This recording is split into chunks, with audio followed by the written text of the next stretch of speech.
Señor, te adoramos y te bendecimos en esta noche maravillosa. Amén. Bienvenidos a la casa de Dios. Qué alegría que estemos aquí. Gracias, Paola. Y bienvenidos a todos los que están en Facebook. Están viendo en Facebook. Bendiciones a todos. Somos el Ministerio Alfa. Estamos ubicados en la zona norte de la hermosa ciudad de Dallas, los días miércoles 8 de la noche en conexión. Alfa Conexión todos los miércoles 8 de la noche y domingos 2 de la tarde en la zona sur, en nuestro campus de Waxahachie. Son todos bienvenidos a la casa del Señor. Amén. Vamos directo a la palabra. Abra su corazón y su mente para que reciba lo que Dios nos tiene preparado. Y está en Isaías capítulo 54 del verso 2 al 3. Isaías capítulo 54 del verso 2 al 3. Y mire lo que dice la palabra de Dios: ensancha el lugar de tu tienda, extiende las cortinas de tus moradas, no escatimes, alarga tus cuerdas y refuerza tus estacas, porque te extenderás hacia la derecha y hacia la izquierda. Tu descendencia poseerá naciones y poblarán ciudades desoladas. Ya oramos, ya bendecimos la palabra y he titulado hoy la predicación o el sermón: obra en proceso. ¿Obra en qué? En proceso. Hace algunos años atrás estaba con el plan de casarme, estaba todo listo. Mi novia, que es mi esposa hoy en día, la pastora Lili, me dijo que sí. Y yo dije, bueno, vamos a casarnos. Y ahora, ¿en dónde vamos a vivir? ¿Qué vamos a hacer? ¿A dónde vamos a ir? ¿Sí? Entonces, recuerdo mucho que mi padre me dice, bueno, hijo, usted se va a casar, Dios lo bendiga. Hágale, ¿cómo va a ser? Y yo, bueno, quiero un lugar para vivir. Y él me dice, ahí está un lugar, si lo quiere agarrar, pues ahí está el lugar, agárrelo. Y yo le pregunté, ¿está seguro? Le pregunté. Me dice, sí. ¿Está seguro? Sí. Le pregunté por tercera vez, ¿usted está seguro de lo que me está? Sí, hijo, tómelo, es suyo. Ok, entonces me emocioné y dije, bueno, ya, vamos a casarnos, vamos a trabajar el proceso. Entonces, cuando entré al lugar, porque era un galpón, mi papá crió codornices, y yo dije, wow, aquí se puede hacer una casa muy bonita. Y cuando entré al lugar, yo dije, hay mucho por hacer. Hay mucho por hacer. Y pensé que haciendo así ya iba a estar todo listo. O que mi papá de repente me iba a decir, no, mire, váyase de vacaciones a la playa y cuando regrese está todo listo, construido para que tú vivas con tu esposa. Pues no pasó. No pasó. Entonces, cuando entré al lugar, le digo, bueno, pero ¿cómo hago? Necesito empezar para trabajar. ¿Cómo hago? Me dice, bueno, mi recomendación es que empiece por el baño. Ok, entonces cuando fui a la parte de atrás, lo que iba a ser el baño, él me dice, bueno, si lo quiere, hágalo acá. Y empecé a trabajar y a agarrar un piso, él me dice, bueno, empiece. Y yo le digo cómo hacerlo, pero yo no lo ayudo. Y busqué a un tío y sí, bonito la intención, usted es el que se va a casar, yo no soy, trabaje. Bueno, listo. Agarre esto y empecé a trabajar, ¿verdad? A romper un piso. Duré como 15 días rompiendo un piso, cortito, pequeño. Me di cuenta de dos cosas: que las cosas no suceden rápido y que yo no nací para constructor. Busqué a mi suegro y le dije, vamos a construir esto. Y bueno, Dios nos bendijo y se pudo construir nuestra casa, que al final de todo nunca estábamos ahí porque estábamos viajando, ministrando, pero para que usted se dé cuenta cómo Dios trabaja. Y el secreto para usted y para mí de estar en continuo crecimiento espiritual es el movimiento. Toda persona que cree en Dios debe enfocarse en buscar primeramente el reino de Dios y su justicia, y las añadiduras, las bendiciones van a ser agregadas después. Pero cuando usted y yo llegamos a un punto en nuestra vida en proceso de golpes en golpes, y cuando ya no tenemos ningún recurso, porque es fácil contar con algo, pero cuando se te quita de las manos o cuando tienes que esperar y trabajar, pueden pasar dos cosas: dejas de trabajar en lo que quieres, ¿verdad? O dejas que el cansancio te agobie, la fatiga, la ansiedad, y dejas y sueltas todo y entras en un estado que se llama estado de conformismo. Así que hoy Dios quiere entregarte recursos espirituales para que tú puedas estar en movimiento. El movernos en Dios nos da orden y nos establece. Entonces, tú y yo como cristianos tenemos la tarea y la responsabilidad de fortificar la morada que es estar en la presencia de Dios, para que tú y yo recibamos de la avalancha de bendición y veamos el fruto del Espíritu Santo. Tú y yo debemos estar ¿en qué? En movimiento. ¿Debemos estar en qué? En movimiento. Creer a pesar de que no veamos. Movernos a pesar de que el diagnóstico sea contrario a lo que tú y yo podamos visualizar. Y un pensador, Platón, dijo que el principio es la parte más importante de la obra. Al momento que se vence esa barrera, porque cuando yo entré a ese lugar que posteriormente se convirtió en mi casa, eso era un galpón lleno de jaulas de codornices, ¿verdad? Era un galpón lleno de otras cosas. Y cuando yo vi ese lugar, obviamente, en medio de mi limitación, yo dije, wow, esto es imposible porque hay tanto que hay que invertir y hay tanto que hacer. Pero gracias a Dios que, bueno, Dios me dio una esposa entendida en los tiempos y me dio unos suegros espectaculares y mis padres y, bueno, los amigos y Dios puso personas, incluso tíos con sabiduría, y me decían, hijo, estás iniciando apenas. Pero esto es imposible. No, sí se puede, pero debe ser constante. Y cuando tú y yo vencemos este punto, yo le puse punto muerto, que es donde no había futuro en ese galpón, solo estaba predestinado para producción, trabajo. Pero cuando Dios te planta en un lugar y tú eres agente de cambio, transformas cualquier lugar. Así que donde Dios te puso, ten la convicción y la mirada y la visión en el Señor y tú vas a transformar el ambiente. Y eso es lo que Dios quiere que tú y yo hagamos. Que cuando vayamos caminando en esta dinámica espiritual, las bendiciones van a ir dándose en ocasiones instantáneamente, pero a Dios le gusta trabajar progresivamente, gradualmente. Y esto nos lleva a la victoria. Cuando nos desesperamos a encontrar o a acelerar los tiempos, ahí vamos a tener retraso. Y el primer punto es ensancha. Dios nos manda y nos anima a ensanchar. Lo que antes era temporal, inseguro, lo que antes era imposible, Dios lo transforma, porque Él te da a ti la capacidad de creer y de conquistar. Un verdadero conquistador permanece, trabaja, está en movimiento, añadiéndole a la fe conocimiento, y cuando lo que era una tienda de campaña, mañana puede ser una casa con murallas. Probablemente hoy tengo empresarios aquí, muchos empresarios aquí, muchos. Lo que iniciaron un pequeño pensamiento, algo que quizás no se puede hacer, Dios lo hizo realidad. En otros hay una idea muy vaga, Dios lo hace realidad, lo hace realidad. ¿Por qué? Porque sobre ti está el poder de Dios. Lo que tú y yo ¿qué debemos de hacer? Y me lleva a los otros puntos: planeación o plantación. Cuando tú te planificas, no en lograr el objetivo empresarial o personal, que es muy importante, no, tu futuro y tu objetivo debe estar enfocado y fundado en Cristo Jesús. Usted va a decir, ay pastor, me va a venir usted espíritu flautico hoy. No, debemos establecer las prioridades. Las prioridades. Tu prioridad debe ser la dirección de Dios. Tú y yo somos los arquitectos de nuestro destino, pero bajo la dirección de Dios.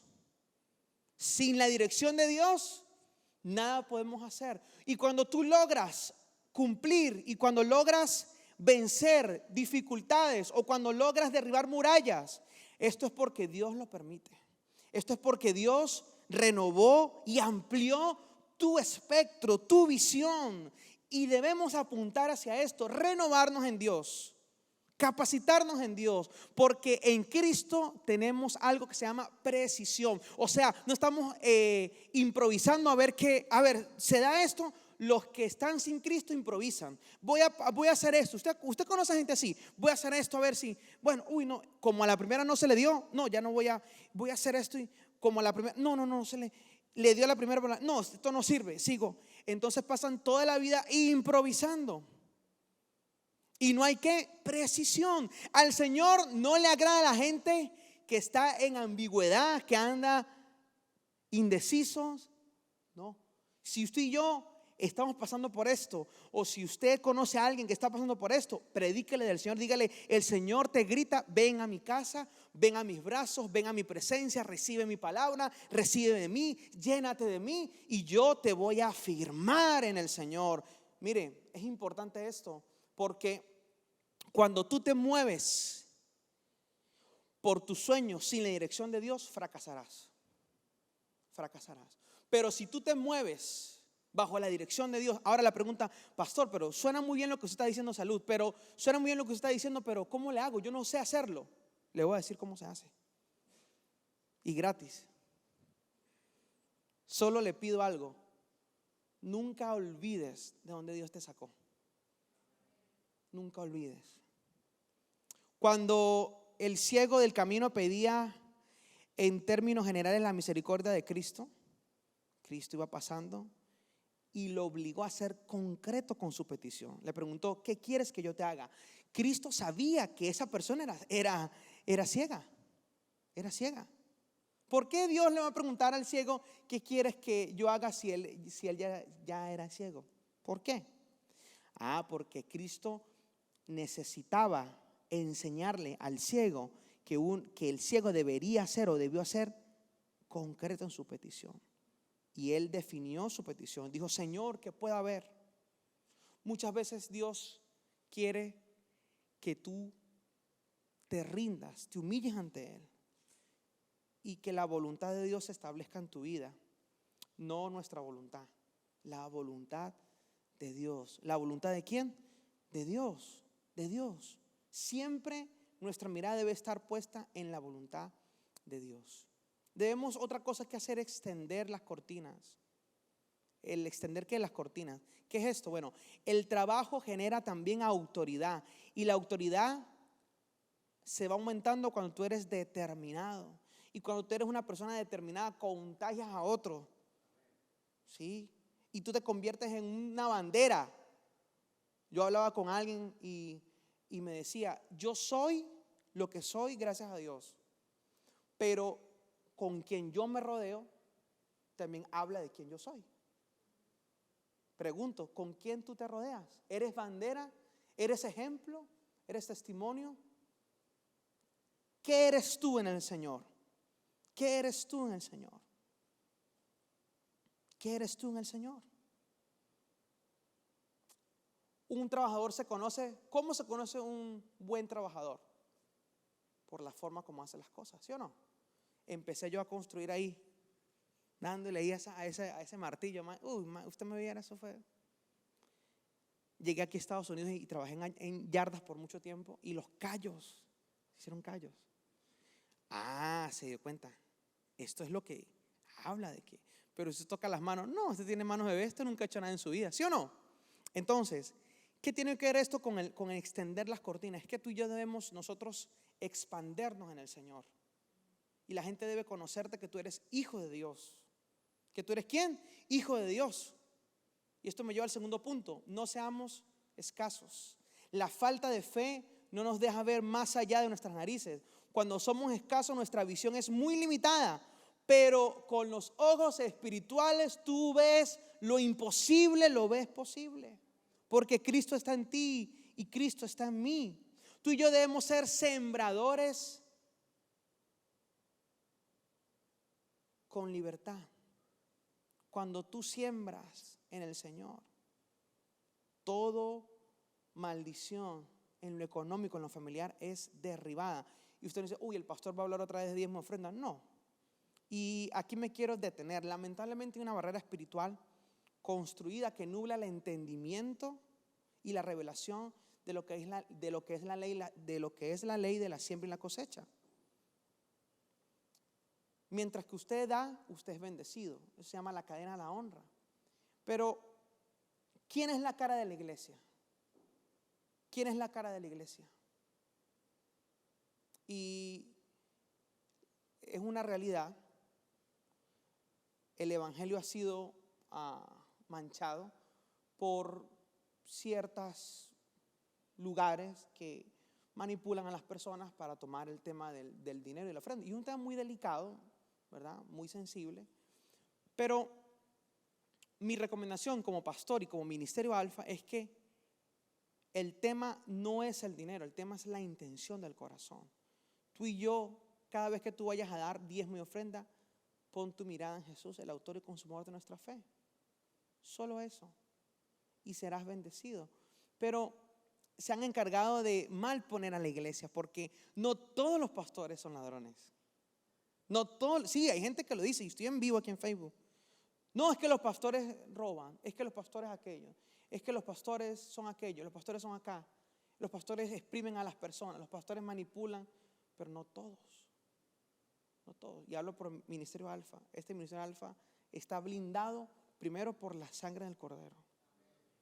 Segundo, porque sus pastores son personas que están bajo autoridad, bajo seguimiento, bajo supervisión, bajo acompañamiento. Y no solamente en el área económica, en el área moral, en el área del carácter, de la conducta. La iglesia del Señor no es cuando la persona es mal testimonio de la iglesia, no es. La iglesia del Señor somos usted y yo cuando nos comportamos con sabiduría. Así que cuando alguien le venga a hablar mal de la iglesia, dígale, no, un momentico, ¿usted ha visto al pastor así? Ok, listo. ¿Usted ha visto a mi líder? Ok, ¿usted ha visto? Y le digo en el nombre de Jesús, usted no se permita mancharse o contaminarse con comentarios. Y hablo por el Ministerio Alfa y por todos los ministerios. Las iglesias, todas las iglesias en el mundo padecen de esto. Padecen de esto, de los comentarios, de las críticas. Pero el enfoque ministerial no es este. No es ocupar y agotar y invertir esfuerzo en lo que no vale la pena. ¿Y qué tiene que ver con todo esto? Porque la escasez limita nuestra visión. Y el enemigo envía dardos de confusión a ti y a mí para dudar de la iglesia. Y no es así, porque al final del día tú y yo somos la iglesia del Señor. O sea que si hablan mal de la iglesia, están hablando mal de ti. Ahora, ¿tú defiendes a la iglesia o tú te sientas a hablar mal de la iglesia? ¿Qué haces tú? ¿Qué haces tú? ¿Qué hacemos nosotros? Cuando alguien me viene a hablar mal de la iglesia, yo le digo, no quiero escucharte. Pero es que no quiero escucharte. Es que por eso no voy a esa iglesia, porque él y aquel y este. Y usted respóndale, en el nombre de Jesús le digo, mi pastor, ¿usted lo vio en ese lugar? Entonces no. ¿Vio a mi pastor haciendo cosas? Entonces no. ¿Usted me vio a mí haciendo cosas? No. Entonces usted hágale como yo le digo, Dios lo bendiga y váyase de ese lugar. Y mi oración, ¿cuál es? Que Dios derribe todo argumento, todo pensamiento equivocado con respecto a la iglesia. Lo que yo más exijo como pastor, ¿sabe qué es? Le voy a ser sincero aquí en Facebook y en todos lados que quede registrado y en video. Lo que yo sí demando es lealtad a Dios. No lealtad a mí, no lealtad, no. Si usted es leal a Dios, es leal al ministerio. Solo eso es lo que Dios me pide a mí como ministro, como servidor. Le comentaba a alguien, esta persona insiste en comentar ciertas cosas de la iglesia. ¿Se ha tomado un café conmigo? Me ha preguntado. No lo ha hecho. Y a mí que me gusta tanto, comer. Entonces, pregúntale ahí a mi hermana para que usted se dé cuenta. Empecemos a dar pequeños pasos de fe. Hagamos lo que nunca hemos hecho. Y veremos cómo Dios irá renovando y mostrando estrategias únicas para avanzar. Eso es todo. Y no es que el pastor me pide plata. No, entiéndame, no se confunda, no se equivoque. Lo que Dios necesita de ti y de mí es un corazón leal y dispuesto a seguirlo. Y ahí, a partir de ahí, que tú creas primero en el Señor, viene la salvación. Y luego de la salvación, Dios irá renovándote y mostrándote, insisto, en estrategias únicas para avanzar. fortifica tus estacas. El hecho de trabajar en nuestras estacas o en nuestras bases no significa que vamos a enfrentar pruebas o procesos. Me he dado cuenta, y lo digo con mucho respeto y humildad, en el desierto y en la prueba, Dios te condiciona. Esto se lo robé a mi esposa, que me perdone mi esposa, pero me encantó esta frase. En el desierto y en la prueba, Dios te condiciona. Así que cuando venga el desierto y la prueba, tú, y te lo digo porque lo hemos hecho, Señor, ¿tú qué me quieres enseñar? Nuestra hija se enfermó hace unos días atrás, pocos días, y ahí nuestra fe fue puesta a prueba. ¿Y sabe qué fue lo que venció? La oración y no la queja. Y se lo digo con propiedad. Como pastor yo me había afligido. ¿Quién no se aflige ver a su hija enferma? Wow, yo casi que búsqueme a todo el contingencia 911, tráeme 10,000 ambulancias, 20,000, y yo quiero ya solución. Mi esposa me dijo, pero ¿y qué te falta por hacer? Y el Espíritu Santo, tomé aceite, oramos y la fiebre empezó. Y se fue y amaneció mi hija sin fiebre. La oración es un recurso que tenemos en nuestras manos. Vístete de la armadura de Dios. Vístete de la armadura de Dios. Tú eres un guerrero que fuiste llamado a ser conquistador. Nuestra conducta es fundamental y nuestro carácter va a fortalecer lo que estamos construyendo. Enfócate en no construir lo material porque eso viene así. Enfócate en construir lo espiritual. Lo espiritual. Cuando tú construyes en el Señor, tu certeza del triunfo va creciendo. Esto vamos a vencerlo cuando tenemos fe, cuando demostramos que amamos a Dios con obediencia, con compromiso. Esto se llama causa y efecto. Le puse causa y efecto. ¿Cuál es la causa? La causa es Cristo. Y el efecto sería el entendimiento y la revelación de la salvación, que su propósito se está ejecutando en tu vida y en mi vida. Wow, eso está increíble. Esto me impresiona. Porque a veces nos enfocamos en el resultado. No. El efecto produce en ti y en mí la bendición que tanto has anhelado. Efesios 2:10. Porque somos hechuras suyas, creados en Cristo Jesús para hacer buenas obras, las cuales Dios preparó de antemano para que anduviéramos en ellas. ¿Cuál es la conclusión? Mientras que Paola me ayuda con la guitarra y Michelle me ayuda con la conclusión. Mire lo que le va a pasar a usted y a mí. Tu fiel y paciente trabajo va a crear una presión espiritual incontenible que se desbordará a izquierda y a derecha y por todos lados, al norte y al sur. ¿Cuántos dicen amén a esto? Póngase de pie, por favor. Tu trabajo será permanente porque Cristo lo proyectará más allá de tu imaginación. ¿Cuántos dicen amén? ¿Cuántos dicen amén? Tu familia heredará la tierra. ¿Cuántos dicen amén? Tendrás firmeza y estabilidad. ¿Cuántos dicen amén a esto? Si tienes sueños, planes, si recibiste esta palabra breve pero puntual, levanta tus manos, cierra tus ojos. Yo quiero orar por ti en esta noche. Señor Jesús, gracias, Señor.